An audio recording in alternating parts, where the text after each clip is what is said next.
Hi friends, இன்னைக்கு நாம சாலை போக்குவரத்து குறியீடுகள் பற்றி பார்ப்போம். 1. வழிவிடுங்கள். இந்த குறியீடு மற்ற வாகனங்களுக்கு முன்னுரிமை அளித்து நீங்கள் வழிவிட வேண்டும் என்பதை குறிக்கிறது. 2. குறுகலான சாலை. சாலை முன்னால் குறுகலாக மாறப்போகிறது, எச்சரிக்கையாக இருங்கள். 3. இரட்டை வழிப்பாதை முடிவு. பிரிக்கப்பட்ட சாலை முடிந்து இருபுறமும் வாகனங்கள் செல்லும் ஒற்றை சாலை தொடங்குகிறது. 4. நார்சந்தி. 4 சாலைகள் சந்திக்கும் இடம், வாகனங்களை கவனித்துச் செல்லுங்கள்.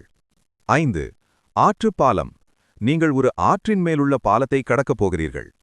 6. குறைந்தபட்ச வேக வரம்பு. இந்த சாலையில் நீங்கள் குறைந்தபட்சம் 30 கிலோமீட்டர் வேகத்திலாவது செல்ல வேண்டும். 7. வலதுபுறமாக செல்லவும். வாகனங்கள் கண்டிப்பாக வலதுபுறமாகவே செல்ல வேண்டும். 8. பள்ளமான சாலை. சாலையில் திடீர் பள்ளம் அல்லது தாழ்வான பகுதி இருக்கலாம், வேகத்தை குறைக்கவும். 9. அகலமான சாலை. குறுகிய சாலை இனி அகலமாக மாறப்போகிறது. 10. டி சந்தி. ஒரு சாலை மற்றொரு சாலையுடன் டி வடிவில் இணைகிறது. இந்த தகவல்கள் உங்களுக்கு பயனுள்ளதாக இருந்ததா? மேலும் ஏதேனும் குறியீடுகள் பற்றி அறிய வேண்டுமா? கமெண்ட் பண்ணுங்க. மேலும் வீடியோக்களுக்கு சப்ஸ்கிரைப் பண்ணுங்க. நன்றி.